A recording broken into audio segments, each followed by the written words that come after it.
Paz de Cristo a todos, aqui é o Pastor Cláudio e você que já leu as Escrituras deve ter se surpreendido de alguma forma com a quantidade imensa de referências a acontecimentos, lugares, regiões, cidades e nações que são referenciadas na Bíblia.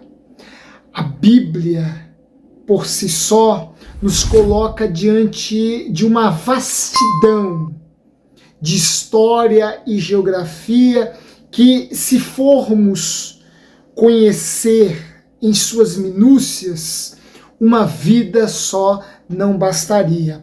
Hoje nós iremos fazer uma panorâmica de uma cidade que entrou na geografia do cristianismo por ser considerada a terra natal do apóstolo Paulo, e eu me refiro à cidade de Tarso, importante por ter sido a terra, o lugar de onde veio o apóstolo Paulo, mas importante também por outras referências históricas e geográficas feitas relacionadas a esta cidade.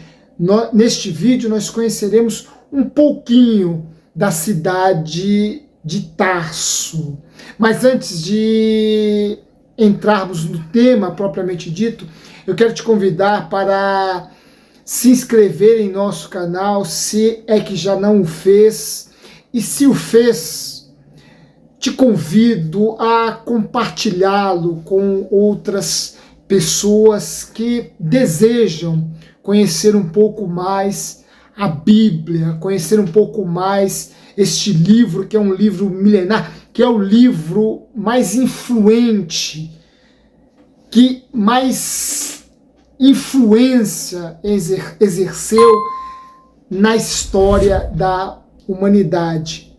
Neste canal, nós procuramos conhecer um pouco mais este livro, um pouco mais o Evangelho do Cristo e os diversos temas e áreas do conhecimento que, de alguma forma, com este livro, com a Bíblia, estabelecem um diálogo. Se inscreva em nosso canal e nos ajude a divulgá-lo.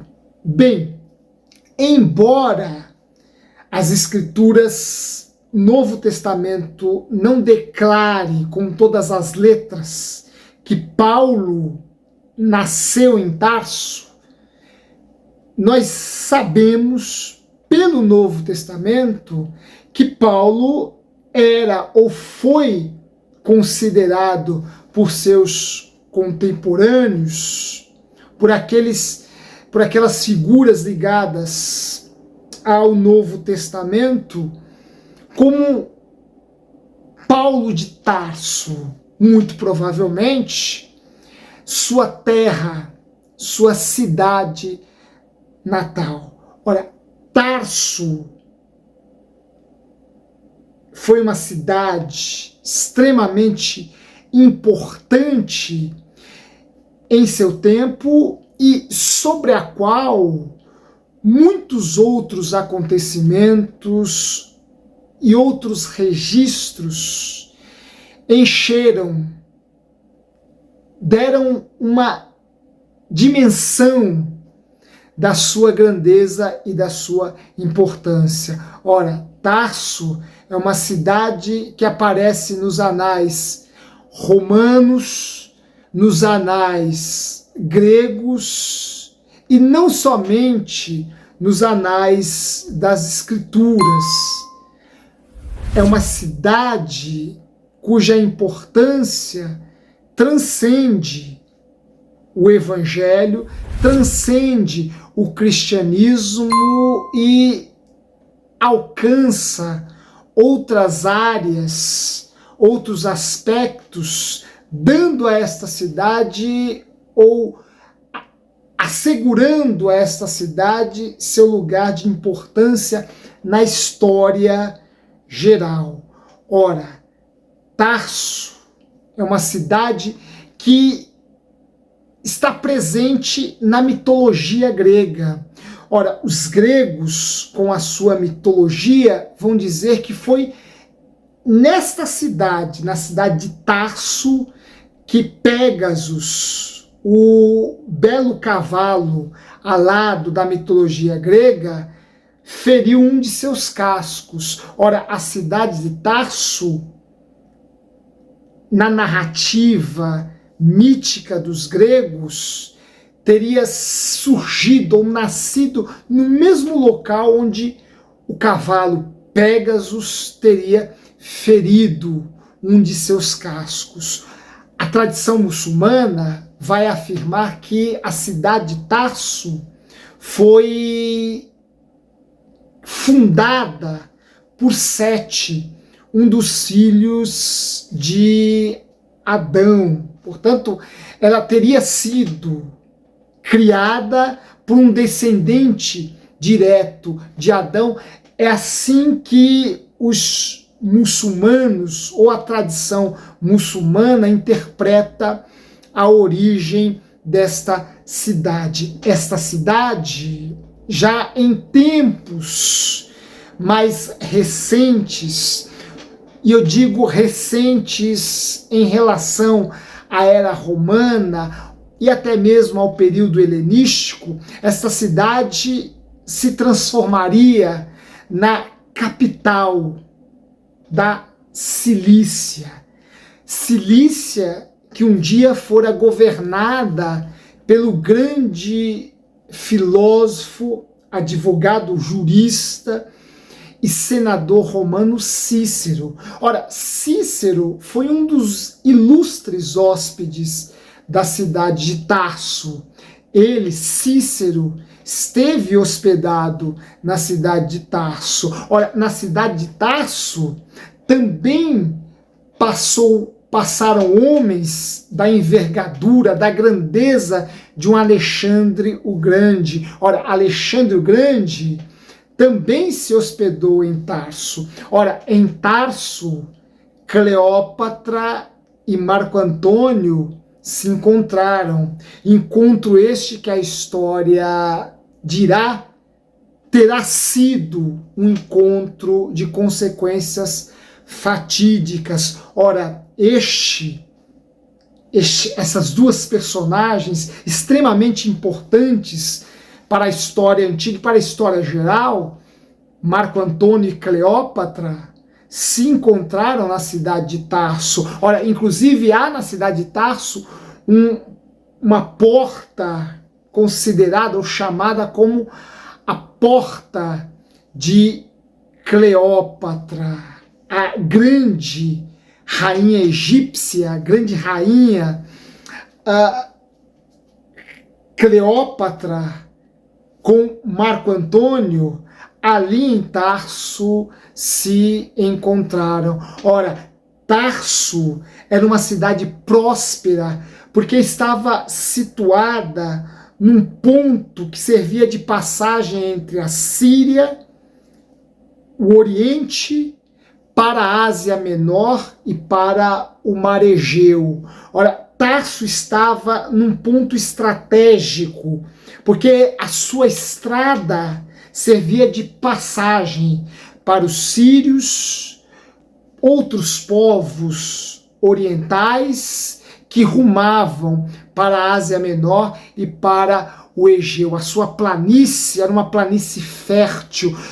Xenófanes, no quinto século, Xenofonte, melhor dizendo, no quinto século antes de Cristo, vai se referir a esta cidade como sendo uma cidade grande e feliz, uma cidade próspera, devido a este seu ponto estratégico, a este seu ponto que servia de passagem a mundos diferentes, a mundos distantes. Ora, esta cidade, que era uma cidade fértil, e por conta desta sua fertilidade, uma grande produtora de cereais e uvas. Ora, a cidade de Tarso era também importante pela produção dessas especiarias, pela produção de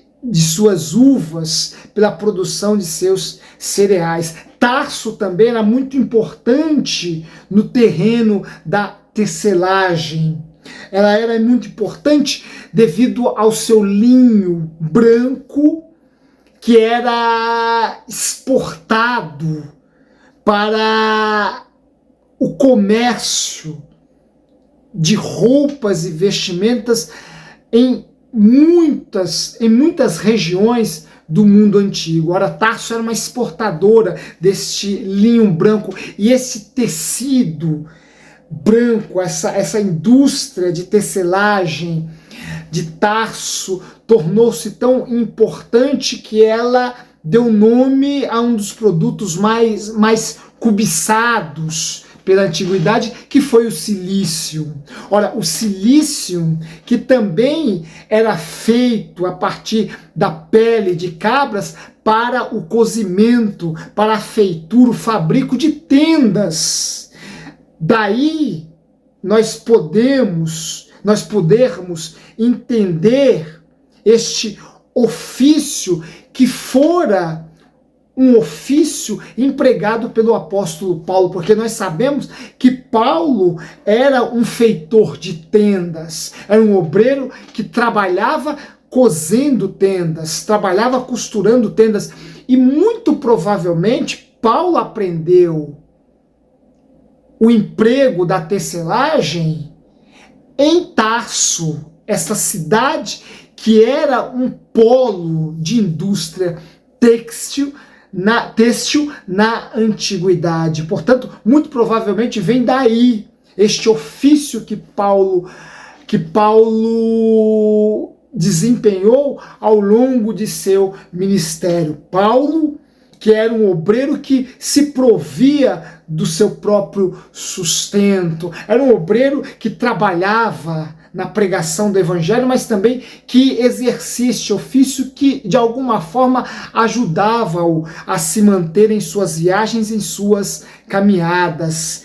Ele, Paulo, aprendeu a lição com o seu grande mestre Gamaliel, o grande rabino Gamaliel, um dos principais mestres que passaram pela vida de Paulo. Ora, Gamaliel dizia que o estudo da lei unido ao trabalho, que se o estudo da lei não for unido ao trabalho, ele será vão e um incentivo ao pecado. Portanto, a lei, o estudo da lei e o trabalho deveriam, na filosofia pedagógica de Gamaliel, na teologia de Gamaliel, andarem unidos. Estudo da lei e o trabalho. Ora, certamente, Paulo herdou deste mestre estes ensinamentos, porque era um profundo conhecedor da lei. Era um homem que tinha uma profunda ciência ligada à lei, que ele, Paulo, vai reinterpretá-la, fazer uma outra leitura após a sua conversão no caminho de Damasco, após ter se encontrado com Cristo no caminho de Damasco. Mas um homem que conhecia profundamente a Torá, a lei, e um homem que trabalhava para o seu próprio provimento, para o seu próprio sustento, para a sua própria manutenção. Este ofício da tecelagem que Paulo exerceu ao longo de seu apostolado, ao longo de seu ministério, certamente ele aprendeu em Tarso. Ora, Tarso, que também era uma cidade extremamente culta, uma cidade cosmopolitana. Estrabão, que é praticamente considerado o pai da geografia, disse acerca de Tarso que, em matéria de filosofia e de outras formas de conhecimento e ciência, esta cidade, Tarso, era tão próspera que ela não devia nada a Atenas ou a Alexandria, outros grandes centros culturais do mundo antigo. Ora, Estrabão vai fazer uma nota, vai tecer um elogio à grandeza cultural de Tarso, uma cidade cosmopolita, um mosaico de culturas, e daí nós podemos ter uma ideia do porquê, ou de um dos porquês, ou de uma das razões pelas quais Cristo chamou Paulo para aquele apostolado. Cristo chamou Paulo para que ele proclamasse seu evangelho ao mundo gentílico, porque Paulo era um homem, uma figura de mentalidade cosmopolitana, ou seja, um homem de formação cultural muito ampla. Daí a sua facilidade de pregar, de ingressar em meio a povos das mais diversas formações culturais, sem preconceitos, sem sofrer resistência, porque sabia pregar o evangelho respeitando os valores culturais, artísticos ou filosóficos de seus interlocutores, daqueles que lhe ouviam nas diversas partes do mundo antigo por onde Paulo andou. Era um homem de cabeça, de formação cosmopolitana, capaz de dialogar com pessoas das mais diversas nações, pessoas formadas nos mais diversos tipos de cultura, nas mais diversas escolas de filosofia. Ora, era o homem certo para a missão certa. Ora, Tarso, a cidade de onde muito provavelmente Paulo viera, onde muito provavelmente Paulo nascera, era uma cidade que caiu nas graças dos romanos. Ora, Marco Antônio presenteou Tarso com terras e leis, pelo fato desta cidade ter feito oposição, resistido a Cássius, que foi um dos assassinos de Júlio César, protetor da cidade de Tarso. Ora, por ter feito resistência a Cássius, Marco Antônio presenteou a cidade de Tarso com leis e terras. Após a Batalha de Ácio, isso no ano 31 a.C., uma outra grande personagem da história romana, Augusto, vai prover à cidade de Tarso outros benefícios, vai prover ao povo de Tarso outros benefícios. Ora, essa cidade que no segundo século antes de Cristo já havia se tornado uma cidade-estado, e isso por meio de Antíoco IV Epifanes. E na condição de cidade-estado, Tarso poderia eleger os seus magistrados, Tarso poderia inclusive emitir a sua própria moeda. Tarso tinha autonomia para escolher os seus governantes, os seus magistrados, e emitir a sua própria moeda. Ora, Antíoco IV Epífanes, no segundo século antes de Cristo, vai fazer de Tarso uma cidade-estado.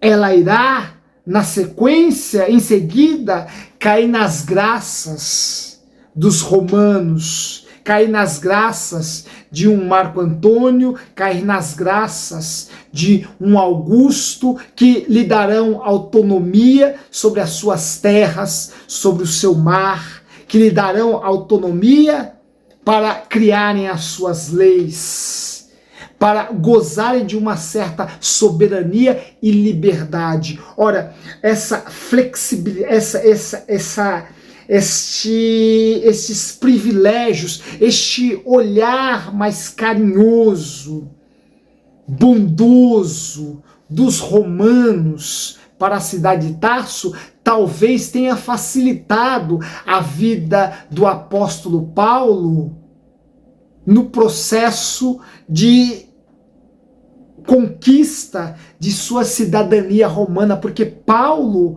era também um cidadão romano. Paulo era um homem de dupla cidadania. Paulo era um homem que gozava do título de cidadão romano. Ora, e esses aspectos, um homem cosmopolitano, de uma formação cultural muito variada e ampla, e um cidadão romano, olha, esses aspectos que pesavam sobre a vida de Paulo, esta herança, esses atributos, essas prerrogativas que davam a Paulo notável qualificação, certamente foram heranças desse seu vínculo histórico, desse seu vínculo biográfico com a cidade de Tarso. Ora, a partir desses aspectos históricos de Tarso, nós vemos o quanto que isto vai refletir na biografia, nas qualificações, no currículo de Paulo. Ora, um cidadão romano, um homem de mentalidade cosmopolita e de uma formação cultural muito ampla, prerrogativas que de alguma forma foram empregadas e muito bem empregadas no exercício de seu apostolado, no exercício de seu ministério que ele, Paulo, exerceu com o brilho, a dignidade, a seriedade, o zelo e a dedicação dignos da missão que a ele Cristo havia confiado desde a cidade, desde a estrada de Damasco. Ora, neste aspecto, Paulo também tem muito a nos ensinar. Ora, nesse sentido, Paulo também tem muito a nos ensinar. E que nós possamos nos valer da mesma sensibilidade de Paulo, de abstrair o melhor de nosso contexto histórico, de nosso contexto social, de nosso contexto cultural, que nós possamos abstrair o melhor de tudo isso para canalizá-lo na pregação do Evangelho, para canalizá-lo da melhor forma que isto convier ao exercício de nosso ministério. Ora, Paulo é o resultado de um processo histórico muito rico e amplo, e ele soube se valer de toda esta riqueza para fazer dela um recurso ou um outro instrumento para a pregação do Evangelho, que nós também possamos abstrair o melhor de nossa formação cultural, de nossa formação histórica, de nossa formação social e fazer disso um bom instrumento na pregação do Evangelho. Que Deus abençoe a todos e até a próxima.